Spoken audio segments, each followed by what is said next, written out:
Hi,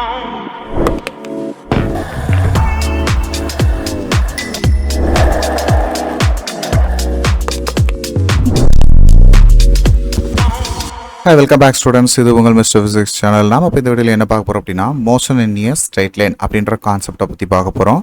இந்த concept கீழே இருக்கக்கூடிய நிறைய ப்ராப்ளத்தை நெக்ஸ்ட் வீடியோஸில் நம்ம பார்க்கலாம். இதை மோஷன் இன் எ ஸ்ட்ரைட் லைன் அப்படி இல்லைனா மோஷன் அலாங் ஒன் டைமென்ஷன் அப்படின்னு நம்ம சொல்கிறோம். அது என்ன ஒன் டைமென்ஷன், 3 டைமென்ஷன்ஸ் அப்படின்னு நம்ம படிச்சிருந்திருப்போம். எப்படி எக்ஸ் ஆக்சிஸ், ஒய் ஆக்சிஸ், தென் இசட் ஆக்சிஸ் அப்படின்னு நம்ம படிச்சிருக்கோம் இல்லையா. அதாவது ஒரு டைமென்ஷனில் இருக்கக்கூடிய மோஷனை பற்றி மட்டும் படிக்கிறோம். சரிங்களாப்பா. இப்போ ஒரு கார் நம்மளுக்கு மூவ் ஆகி போகுது அப்படின்னா அந்த ரோடில் போகக்கூடிய கார் அப்படின்றது ஒன்லி எக்ஸ் ஆக்ஸில் மட்டும்தான் மூவ் ஆகுது. அதே இது ஒரு ராக்கெட் மாரி நம்ம ப்ரொஜெக்ட் பண்ணுறக்கூடிய ஒரு ஆப்ஜெக்ட் கீழேருந்து மேலே நோக்கி போகுது அப்படின்னா ஒய் ஆக்ஸில் மட்டும் அதோட மோஷன் இருக்குது. இப்படி நம்ம சொல்லும்போது 3 டைமென்ஷன்ஸ்லேயும் மோஷனில் இருக்கக்கூடிய ஆப்ஜெக்ட்ஸும் இருக்குது. ஆனால் நாம் சிங்கிளாக ஒரு 1 டைமென்ஷனுக்கு மட்டும் இப்போ நம்ம மோஷன் பார்க்க போகிறோம். அப்படி மோஷன்ஸில் நம்மளுக்கு நிறைய கேட்டகரி இருக்குது. அதில் நம்மளுக்கு இந்த கலீலியோவுடைய எக்ஸ்பெரிமெண்ட் அப்படின்றத நம்ம எல்லாருமே தெரிஞ்சிருப்போம். இந்த கலீலியோட எக்ஸ்பெரிமெண்டோட ஸ்பெஷல் என்னன்னு தெரியுமாப்பா? 2 ஆப்ஜெக்ட், ஒன்று வந்து 1 kg இருக்கக்கூடிய ஒரு சப்ஸ்டன்ஸ், இன்னொன்று நம்ம லைட் வெயிட்டாக பார்க்கக்கூடிய ஒரு ஃபெதர், ஒரு இறகு இருக்குது. சரிங்களாப்பா. இந்த ரெண்டையும் ஃப்ரீயாக ட்ராப் பண்ணுறோம். ட்ராப் பண்ணும்போது இதோட மோஷன் எப்படி இருக்கும்? ஜிக்ஸாக்காவாக இருக்கும். சிங்கிளாக 1 டைமென்ஷன் ஒய் ஆக்சிஸில் மட்டும் இருக்குது. கலீலியோ இந்த எக்ஸ்பெரிமெண்ட்டை எதுக்காக செஞ்சார் அப்படின்னா, ஆக்சுவலாக ஒரு வெயிட் இருக்கக்கூடிய ஒரு மாஸ் இருக்கக்கூடிய ஒரு ஆப்ஜெக்ட், மாஸ் லெஸ்ஸாக இருக்கக்கூடிய ஒரு ஆப்ஜெக்ட், இந்த ரெண்டும் ஃப்ரீயாக ட்ராப் பண்ணும்போது நம்மளுக்கு ஏர் ரெசிஸ்டன்ஸால் நம்மளுக்கு வெயிட் அதிகமாக இருக்கக்கூடிய பொருள் கீழே வந்து வேகமாக வந்து ரீச் ஆகும். ஃபெதர் வந்து நம்மளுக்கு என்ன செய்யும்? ஏர் ரெசிஸ்டன்ஸில் ஸ்லோவாக வந்து ரீச் ஆகும். சரிங்களா. ஸோ அதே இது ரெண்டுமே வித்தவுட் ஏர் ரெசிஸ்டன்ஸில் அட் சேம் டயத்தை கிரவுண்டை வந்து ரீச் ஆகும். எர்த்தோட acceleration due to the gravity 9.8 metre per second inverse square இல்லையா. ஸோ இதோட டிராப் எப்படி இருக்கு? Freely drop. ஒரு ஒய் ஆக்சில் ஒரு ஸ்ட்ரெயிட் லைன் மோஷனில் இருக்கு. சரிங்களா. ஸோ இதோட மோஷனில் வந்துட்டு எந்த ஒரு இன்டர்பிரேஷனும் இல்லாமல், எந்த ஒரு ஏர் ரெசிஸ்டன்ஸும் இல்லாமல், எந்த ஒரு தடையும் இல்லாமல் ரெண்டும் வித்தவுட் ஏர் ரெசிஸ்டன்ஸில் வரும்போது ரெண்டுமே ஒரே நேரத்தில் ரீச் ஆகும். இந்த வீடியோ பாருங்களேன்.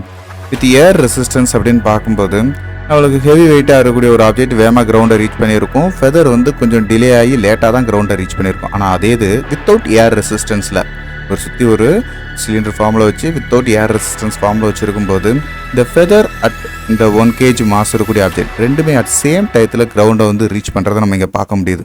ஸோ இப்போ இதோட மோஷன் நம்மளுக்கு எப்படி இருந்துச்சு? வெர்டிகல் மோஷனாக இருந்துச்சு இல்லையா. மேலேருந்து ஃப்ரீயாக ட்ராப் ஆகிற ஆப்ஜெக்ட்டுக்கு இனிஷியல் வெலாசிட்டி நம்ம ஒன்றுமே கொடுக்கல. சரிங்களா. யூ அப்படின்றது என்னது? Initial velocity. இது நம்ம கொடுக்கல, இது இனிஷியல் வெலாசிட்டி கொடுக்கல. சரிங்களாப்பா. அதே இது இந்த மாதிரி ஒரு ராக்கெட்டை ப்ரொபோல் பண்ணுறதுக்கு நம்ம என்ன செய்ய வேண்டியிருக்கும் அப்படின்னா, இனிஷியல் வெலாசிட்டி கண்டிப்பான முறையில் 0வாக இருக்கக்கூடாது, கண்டிப்பாக கொடுக்கணும். சரிங்களாப்பா. சம்திங் ஏதோ ஒரு வேல்யூ இருக்கும். அப்போ இனிஷியல் வேல்யூவை நம்ம என்ன செய்யணும்? ரொம்ப முக்கியமாக இங்கே பார்க்குறோம். இந்த இனிஷியல் வெலாசிட்டி எந்த அளவுக்கு அதிகமாக இருக்குதோ அதை பொறுத்து இதோட ப்ரொபோர்ஷனும் அதிகமாக இருக்கும். ஆனால் இங்கே இனிஷியல் வெலாசிட்டி இல்லாமல் இந்த யூ இருந்தாலும் இதோடைய ஃபைனல் அப்படின்றத வெலாசிட்டி கண்டிப்பான முறையில் ஒரு வேல்யூ இருக்கும். சரிங்களாப்பா. ஸோ அதனால் இது நாட் ஈக்குவல் டு 0வாக இருக்கும். ஆனால் இப்படி ப்ரொஜெக்ட் பண்ணக்கூடிய வெர்டிகலை ப்ரொஜெக்ட் பண்ணக்கூடிய ஒரு ஆப்ஜெக்ட் ஒரு பர்டிகுலர் இடத்துல என்ன செய்யும் அப்படின்னா அதோட வெலாசிட்டி ஒரு மேக்ஸிமம் அட்டைன் ஹைட்டில் வந்து என்ன செய்யும்? 0 ஆகும். ஸோ இப்படி நம்ம ப்ரொஜெக்ட் பண்ணக்கூடிய இந்த ஆப்ஜெக்டில் நம்ம வெலாசிட்டி வந்து எப்படி வேரி ஆகுது அப்படின்றத நம்ம இங்கே புரிஞ்சுக்கணும். அப்படின்றதுக்காக தான் இந்த மோஷனை வந்து நம்ம தெளிவாக ஸ்டடி பண்ணணும். நம்ம ஈக்குவேஷன் ஆஃப் மோஷன் 3 ஈக்குவேஷன் படிச்சிருக்கோம். என்னென்னப்பா? First equation v equal to u plus a t. Second equation s equal to ut plus half a t square. Third equation v square equal to u square plus 2as. சரிங்களா. So இந்த 3 equations வச்சு mostly ஒரு மோஷனில் இருக்கக்கூடிய ஒரு ஆப்ஜெக்டோடைய position என்னவா இருக்கும், so அதோடைய acceleration at instantaneous of the time, அதோடைய initial velocity, final velocity, time, everything எல்லாத்தையும் நம்மளால் என்ன செய்ய முடியும் அப்படின்னா ஃபைண்ட் அவுட் பண்ண முடியும். சரிங்களா. இந்த இனிஷியல் வெலாசிட்டி அப்படின்றத நான் மேலேருந்து ஃப்ரீலி ட்ராப் பண்ணால் you equal to 0, freely drop பண்ணால். அதே இது வெர்டிகலி டவுன்வர்ட் த்ரோ பண்ணா, இதை வெர்டிகலி டவுன்வர்ட் த்ரோ பண்ணவே முடியும் இல்லையா நம்மளால. த்ரோ இந்த வார்த்தைகளை நல்லா கவனிச்சுக்கணும்ப்பா. வெர்டிகலி டவுன்வர்ட் த்ரோ பண்ணுறோம். அப்போ இந்த இடத்துல இனிஷியல் வெலாசிட்டி 0வா இருக்காது. ஸோ அப்போ இந்த ஃபார்முலாவை நம்ம எப்படி எழுதணுன்றது தெரிஞ்சுக்கணும். சரிங்களாப்பா? ஸோ அப்போ இனிஷியல் வெலாசிட்டி நம்மளுக்கு ப்ளஸ் ஆர் மைனஸ் அப்படின்றதே நமக்கு எதை வச்சு சொல்ல போகிறோம் அப்படின்னா against to the gravity. Acceleration அப்படின்றது நார்மலாக இப்படி ஃப்ரீலி ட்ராப் பண்ணுறோம் பார்த்தீங்களா, இதுக்கு ஃபுல்லாக டைரெக்டாக ஜி வேல்யூ ஈக்குவலாக இருக்கும். எர்த்தோட கிராவிட்டி வேல்யூ என்ன நம்மளுக்கு தெரியும், 9.8 மீட்டர்/செகண்ட் இன்வெர்ஸ் ஸ்கொயர். ஸோ இதேமாரி வெர்டிகலி டவுன்வர்ட் டைரக்ஷனில் நம்மளுக்கு த்ரோ பண்ணக்கூடியதுக்கு என்ன செய்யும் அப்படின்னா acceleration value plus G value இருக்கும். ஏன்னா கிராவிட்டியும் நம்மளுக்கு கீழே நோக்கி இழுக்கு. அதே நேரத்தில் நம்ம என்ன செஞ்சுருக்கோம், இனிஷியலாக ஒரு ஆக்சலரேஷன், இனிஷியலாக ஒரு வெலாசிட்டி கொடுத்துருக்கோம் இல்லையா, இனிஷியலாக வெலாசிட்டி கொடுத்ததுக்கான ஆக்சலரேஷனும் சேர்ந்து இருக்கும். ஸோ இதில் நெட் ஆக்சலரேஷன் அப்படின்னு நம்ம ரெண்டையும் சேர்த்து பார்க்கணும். ஸோ இந்த மாதிரி நம்ம என்ன செய்ய வேண்டியிருக்கு அப்படின்னு கேட்டோம்னா கொஞ்சம் அடிஷ்னலாக சில இன்ஃபர்மேஷனை தெரிஞ்சுக்கிட வேண்டியிருக்கு. இந்த இன்ஃபர்மேஷனை தெரிஞ்சுக்கிட்டோம் அப்படின்னா மோஷன் இன் ஸ்ட்ரெயிட் லைன் அப்படின்றது ரொம்ப ரொம்ப ஈஸியான ஒரு கான்செப்ட்ப்பா. ஸோ அதேமாதிரி டிஸ்பிளேஸ்மெண்ட், இந்த ஹைட் அப்படின்னு நம்ம சொல்கிறோம் பார்த்தீங்களா, பொதுவாக நம்ம வெர்டிகல் மோஷனில் நம்ம இதை எக்ஸ் அப்படின்றத ஹைட் அப்படின்னு சொல்லுவோம். பொதுவாக ஹரிசாண்டலாக எக்ஸ் ஆக்ஸில் இருக்கும்போது தான் டிஸ்டன்ஸ் ஆர் டிஸ்பிளேஸ்மெண்ட் அப்படின்னு சொல்லுவோம் இல்லைங்களா. ஸோ இதுக்கும் நம்மளுக்கு at instant of the time அதோடைய டிஸ்பிளேஸ்மெண்ட் அப்படின்னு சொல்லிட்டு சில ஃபார்முலா கேட்பாங்க. இந்த டிஸ்பிளேஸ்மெண்ட் ஈக்குவேஷனை மட்டும் நம்ம கொஞ்சம் ரெண்டு விதமாக எழுதலாம். எப்படிப்பா, S equal to U plus V into D/2. சரிங்களாப்பா? அடுத்து ஒன்று ஃபிஃப்த் ஒன், இதே இதை இன்னொரு விதமாக எழுதலாம். அப்படின்னா அது எப்படி எழுதலாம், S equal to U plus A/2 into 2D minus 1. So இதெல்லாம் எதுக்காக அப்படின்றத நம்ம ப்ராப்ளம்ஸ் பார்க்கும்போது உங்களுக்கு புரியும். சரிங்களாப்பா? ஒவ்வொன்றும் ஒவ்வொரு பர்பஸ்க்காக இல்லையா. ஸோ இந்த நம்ம கொடுத்துருக்கூடிய எக்ஸாம்ஸில் நீங்கள் ப்ராப்ளத்தை பார்த்துட்டீங்க அப்படின்னா காம்படிட்டிவ் எக்ஸாமில் எந்த டைப் ஆஃப்ல நம்மளுக்கு கொஸ்டின் கேட்டிருந்தாலும் இந்த மோஷன் இன் ஸ்ட்ரெயிட் லைன்ல இருந்து எந்த கொஸ்டின் வந்தாலும் நீங்கள் அட்டன் பண்ண முடியும். சரிங்களாப்பா? அந்த மாதிரி நம்ம கொஞ்சம் டீட்டெயிலாக பார்த்துருவோம். இப்போ இந்த வெர்டிகல் மோஷனில் ராக்கெட்டோட ப்ரொபல்ஷன் அப்படின்றதுக்கு ஒரு சின்ன வீடியோ பார்ப்போமா. இந்த ராக்கெட்டோட ப்ரொபல்ஷன் அப்படின்றது நம்ம ஒரு ஸ்ட்ரெயிட் லைனாக மட்டும் கன்சிடர் பண்ணிக்கிடுவோம் இப்போதைக்கு. ஏன்னா நம்ம எர்த்தோடைய ஆர்பிட்டில் தாண்டினதுக்கு அப்புறம் அதோடைய மோஷன் வந்து ஸ்ட்ரெயிட் லைனாக தான் இருக்கும் அப்படின்றது கிடையாது. சரிங்களாப்பா? ஆனால் நம்ம ஒரு தியரிட்டிக்கலாக நம்ம இப்போ படிக்கிறதுக்கு நம்ம எர்த்தோட அட்மாஸ்பியர் ரீச் பண்ணுற வரைக்கும் அது ஒரு ஸ்ட்ரெயிட் லைன் மோஷனாக மட்டும் நம்ம இங்கே கன்சிடர் பண்ணிக்கிடுவோம். இந்த மாதிரி ஒரு பலூனில் இருந்து, சரிங்களா, ஒரு ஹாட் ஏர் பலூனில் இருந்து ஒரு பேராசூட்டிஸ்ட் நம்மளுக்கு மேலே இருந்து டைவ் பண்ணும்போது அவங்க ஒரு பர்டிகுலர் ஹைட்டை ரீச் பண்ணுற வரைக்கும் என்ன செஞ்சுருப்பாங்க, ஒரு எர்த்தோடைய ஆக்சிலரேஷனில் அதாவது கிராவிட்டி வேல்யூவில் நம்மளுக்கு ரீச் ஆகிட்டு இருப்பாங்க. எப்போ இவங்க பேராசூட்டை நம்மளுக்கு ஓப்பன் பண்ணுறாங்களோ அப்போது ரிட்டார்ட் ஆகும், ஆக்சிலரேஷன் வந்து என்ன செய்யும், குறையும். அவங்க மேலேருந்து கீழே வரக்கூடிய அந்த ஆக்சிலரேஷன் குறையும். ஸோ இந்த இடத்துல ஆக்சிலரேஷனை எப்படி பார்க்கணும், ஸோ இந்த மாதிரி நம்ம என்ன செய்ய போகிறோம், சில கான்செப்டை பார்க்க போகிறோம். அதாவது நம்மளுக்கு கொஞ்சம் வீடியோ பார்த்தீங்கன்னா உங்களுக்கு ஈஸியாக புரியும் அப்படின்றதுக்காக ஒரு பேராசூட்டிஸ்ட் ஸ்கை டைவ் பண்ணுறாங்க அப்படின்னு நம்ம பார்த்தோம் அப்படின்னா ஒரு ஹாட் ஏர் பலூன்லேருந்து ஜம்ப் பண்ணுறாங்க. அவங்க ஜம்ப் பண்ணும்போது பேராசூட்டோடைய மேலே நோக்கி அவங்க போய்கிட்டு இருக்கக்கூடிய வெலாசிட்டிக்கு அகென்ஸ்டாக நம்மளுக்கு கீழே வரும்போது அவங்களோட இனிஷியல் வெலாசிட்டி கன்சிடரபுளாக இருக்கும். அதே நேரத்தில் அவங்க பேராசூட்டை ஓப்பன் பண்ணுற வரைக்கும் அவங்க நார்மல் எர்த்தோடைய கிராவிட்டியில் தான் என்ன செஞ்சுக்கிட்டு இருப்பாங்க, கீழே ட்ராவல் பண்ணிக்கிட்டு இருப்பாங்க. எர்த்தோட கிராவிட்டி என்னது 9.8 மீட்டர்/செகண்ட் இன்வெர்ஸ் ஸ்கொயர் இல்லையா. ஸோ எப்போ அவங்க பேராசூட்டை ஓப்பன் பண்ணுறாங்களோ அதில் இருந்து டிஆக்சலரேஷன் ஆகி, அதாவது ரிட்டார்டேஷன் ஆகி அவங்களுடைய ஸ்பீட் குறைஞ்சிக்கிட்டே வரும். சரிங்களா? இதை பற்றி நம்ம என்ன செய்ய போகிறோம், இங்கே நம்ம ஸ்டடி பண்ண பார்க்கக்கூடிய முக்கியமான ஒரு சில இன்ஃபர்மேஷன்ஸ் ஃபுல்லாகவே நம்ம கிராஃபாக பிளாட் பண்ண முடியும். அப்படி நம்ம பார்க்கும்போது இதில் எவ்வளவு டிஸ்டன்ஸ் ஆகிருக்கு, எவ்வளவு டைமில் அப்படின்னு டிஸ்டன்ஸ் டைம் கிராஃப் பண்ண முடியும். அதே நேரத்தில் ஸ்பீடு டைம் கிராஃப் பண்ண முடியும். இந்த டிஸ்டன்ஸுக்கும் ஸ்பீடுக்கும் ரிலேஷன் இருக்குது, நம்ம எல்லாருக்கும் தெரியும் இல்லையா, அதை பார்ப்போம். அடுத்து ஆக்சலரேஷன் டைம் கிராஃப் கூட இருக்குது. சரிங்களாப்பா? ஆக்சலரேஷன் டைம் கிராஃப் இருக்குது. இந்த டிஸ்டன்ஸ் மட்டும் கிடையாது, சம்டைம்ஸ் நம்மளுக்கு வெக்டாரில் சொல்லணும் அப்படின்னோம்னா டிஸ்பிளேஸ்மெண்ட் டைம் கிராஃப் கூட இருக்குது, அல்லது வெலாசிட்டி டைம் கிராஃப்னு சொல்லலாம், வெலாசிட்டி டைம் கிராஃப். சரிங்களா? ஸோ இதை வச்சு நம்ம ஆக்சலரேஷன் டைம் கிராஃப் கூட நம்ம என்ன செய்ய முடியும், நாமளாக பிளாட் பண்ண முடியும். இதெல்லாம் எப்படி நம்ம பண்ண போகிறோம், ஆக்சுவலாக இங்கே நம்மளுக்கு கொடுத்துருக்கிற இந்த டேட்டாவில் டிஸ்டன்ஸ் டைம் கிராஃப் இருந்துச்சு அப்படின்னா, ஒரு கிராஃப் கொடுத்து நம்மளுக்கு ஸ்பீட் கேட்குறாங்க அப்படின்னா இந்த டிஸ்டன்ஸில் இருந்து ஸ்பீடு கண்டுபிடிக்கிறதுக்கு நம்ம ஸ்லோப் கண்டுபிடிக்கணும். டிஸ்டன்ஸ் டைம் கிராஃப்ல இருந்து ஸ்பீடு கண்டுபிடிக்கணும், என்ன செய்யணும், ஸ்லோப் கண்டுபிடிக்கணும். இந்த ஸ்பீட் அப்படின்றத வி அப்படின்னு வெலாசிட்டிக்கும் ஸ்பீடுக்கும் ஒரே ஃபார்ம்ல தான் இல்லையா. ஸோ வி அப்படின்னு எடுத்துக்கிடுவோம். டிஸ்டன்ஸ் அப்படின்றத வேணா எக்ஸ்ன்னு எடுத்துக்கிடுவோமா. ஸோ இதை எக்ஸ்டி, சரிங்களா, எக்ஸ்டி. டிஸ்பிளேஸ்மெண்ட்டை எஸ்டின்னு எடுத்துக்கிடும். டிஸ்பிளேஸ்மெண்ட் டைம் கிராஃபை எஸ்டின்னு எடுத்துக்கிடும். ஸ்பீட் டைமை வெலாசிட்டி டைம் கிராஃப்னே வச்சுக்கிடுவோம். வெலாசிட்டி டைமும் இதுவும் ஒன்று தான் இல்லையா, என்ன வெக்டார் மட்டும் தான் நம்மளுக்கு வித்தியாசம். ஸோ ஆக்சலரேஷன் அப்படின்றதும் இதேமாரி ஆக்சலரேஷன் டைம் கிராஃப் அப்படின்னு சொல்லி கூட நோட் பண்ணிக்கிடும். ஸ்லோப்னா என்ன? ஸ்லோப் அப்படின்றது வேற ஒன்றும் இல்லை, நம்ம dy by dx x axis and y axis அப்படின்ற சேஞ்சஸ் தான் dy by dx அப்படின்னு சொல்கிறோம். ஒரு கிராஃப்னா நம்மளுக்கு என்ன இருக்கும்? சாதாரணமாக நம்ம கிராஃப் வரைகிறீங்க அப்படின்னா x axis இருக்கும் அண்ட் தென் y axis இருக்கும் இல்லையா? ஸோ இதில் y axis வேரியபிள்ஸ் அப்படின்றத நம்ம 2 பாயிண்ட் எடுத்துக்கிடும். y axis வேரியபிள் அப்படின்றத 2 பாயிண்ட், இதை y1 இதை y2ன்னு எடுத்துக்கிடும். ஸோ இது இருக்கக்கூடிய இந்த பொசிஷன் x1, இது இருக்கக்கூடிய இந்த பொசிஷன் x2. ஸோ இப்போ இந்த டிஃபரன்ஸ் எப்படி நம்ம ஸ்லோப்பில் எழுதலாம் அப்படின்னா dy by dx அப்படின்றது வேற ஒன்றும் இல்லை, change in value. That means y2 minus y1 by x2 minus x1. இதை நம்ம தெளிவாக புரிஞ்சுக்கணும் சரிங்களாப்பா. இது வந்து ரொம்ப பேசிக்கான ஒரு கான்செப்ட். எந்த ஒரு கிராஃபாக இருந்தாலும் நம்ம இப்படித்தான் டேட்டா எழுதணும் ஸ்லோப் கண்டுபிடிக்கிறீங்கன்னா, சரியா? ஸோ இது not only for distance time graph and displacement time graph, எல்லா ஸ்லோப்புக்குமே இதுதான் ஃபார்முலா. ஸ்லோப் அப்படின்னாலே dy by dx அப்படின்றதுக்கு இப்படி தான் நம்ம பார்க்கணும் சரிங்களா? ஸோ எந்த ஒரு 2 பொசிஷனுக்கும் இப்படி தான் நம்ம பார்க்க முடியும். சரி, அப்போ ஒரு கிராஃபில் நம்மளுக்கு ஒய் ஆக்ஸில் எதை ரெப்ரசன்ட் பண்ண போகிறோம், எக்ஸ் ஆக்ஸில் எதை பிளாட் பண்ண போகிறோம்னு தெரியணும் இல்லையா? டைம் ஆல்வேஸ், எல்லாத்துலேயும் டைம் நம்ம கொடுத்துருக்கோம் பார்த்தீங்களா? Time always represented at X axis. டயத்தை எப்பயுமே எக்ஸ் ஆக்ஸில் மட்டும்தான் நம்ம பிளாட் பண்ண போகிறோம். அப்போ otherwise distance, speed, acceleration, displacement, velocity இது எல்லாமே நம்ம எதில் நம்ம பிளாட் பண்ணோம்னா எப்பயுமே ஒய் ஆக்ஸில் தான் பிளாட் பண்ண போகிறோம் சரிங்களாப்பா? ஒரு எக்ஸாம்பிளுக்கு ஸ்பீட் டைம் கிராஃபில் நம்ம ஒரு டிஸ்டன்ஸ் டைம் கிராஃபில் இருந்து நம்ம ஸ்பீடு கண்டுபிடிக்கிறோம்னு வச்சுக்கோமே. Speed v = dx by dt. இந்த எக்ஸ் அப்படின்ற dx அப்படின்றது நம்ம எப்படி பார்க்குறோம்? டிஸ்டன்ஸ் சரிங்களா? இந்த டிஸ்டன்ஸ் எப்படி சேஞ்ச் ஆகிருக்கணும் அப்படின்னு கேட்டால் s2 minus s1 by t2 minus t1. இங்கே நம்மளுக்கு 2 டைம் நம்மளுக்கு எக்ஸ் ஆக்ஸில் t1 t2 அப்படின்னு இருக்கு, y ஆக்ஸில் இருக்கக்கூடிய டிஸ்பிளேஸ்மெண்ட் அப்படின்றது x1 x2ன்னு இருக்கு. அப்போது x2லேருந்து x1 நமக்கு சப்ராக்ட் பண்ணுறோம், t2லேருந்து d1 கழிக்கிறோம். ஸோ இப்படி தான் ஸ்பீடு கண்டுபிடிக்க முடியும். ஸோ இது டிஸ்டன்ஸ் டைம் கிராஃப்லேருந்து ஸ்பீடை கண்டுபிடிக்கிற மெத்தட். இதே மெத்தடை நம்ம எங்கே சொல்லலாம்? ஆக்சிலரேஷனுக்கும் சொல்லலாம். ஆக்சிலரேஷனுக்கு a = dv by dt. எப்படி? ஸ்பீட் டைம் கிராஃப்லேருந்து ஆக்சிலரேஷன் கண்டுபிடிக்கிறதுக்கு v2 minus v1 by t2 minus t1 அப்படின்னு எழுதலாம். புரிஞ்சுங்களாப்பா?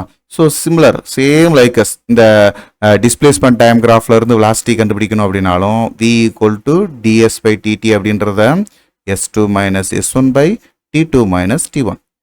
Acceleration time graph by velocity அப்படின்னு பார்க்கும்போது வெலாசிட்டிலேருந்து ஆக்சிலரேஷன் கண்டுபிடிக்கணும். அப்போ இதுக்கு என்ன செய்யணும்? ஸ்லோப் தான் எடுக்கணும். ஸோ அப்போ ஸ்லோப் எடுக்கிறது ஃபுல்லாமே எந்த ஆர்டர்னு பாருங்க. டிஸ்பிளேஸ்மெண்ட்லேருந்து வெலாசிட்டி கண்டுபிடிக்கணும் ஸ்லோப்பு, வெலாசிட்டிலேருந்து வெலாசிட்டி டைம் கிராஃப்ல இருந்து ஆக்சிலரேஷன் கண்டுபிடிக்கணும் ஸ்லோப்பு. அதாவது இந்த ஃபார்முலா தான் dv by dt. புரிஞ்சுங்களாப்பா?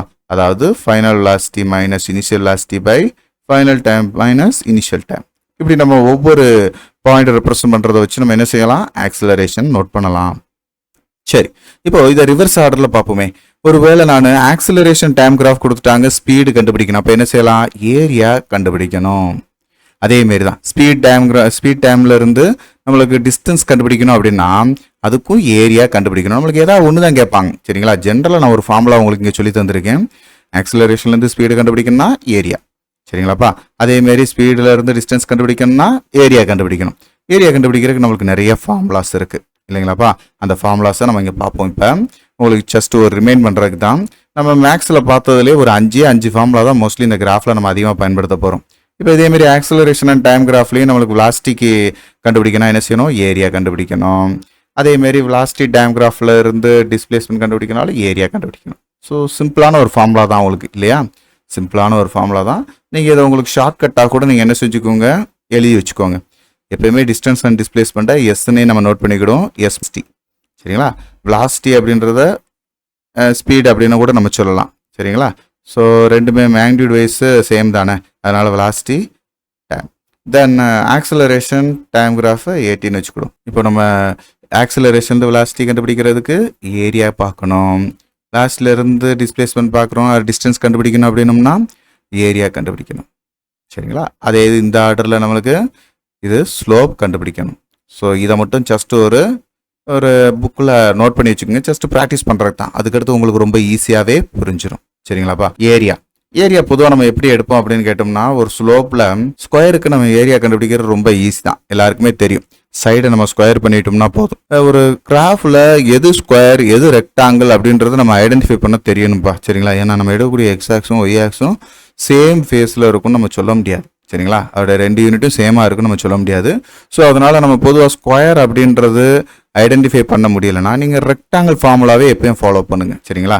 எந்த ஒரு கிராஃபுக்கும் நம்ம ஏரியா கண்டுபிடிக்கிறது ஈஸி.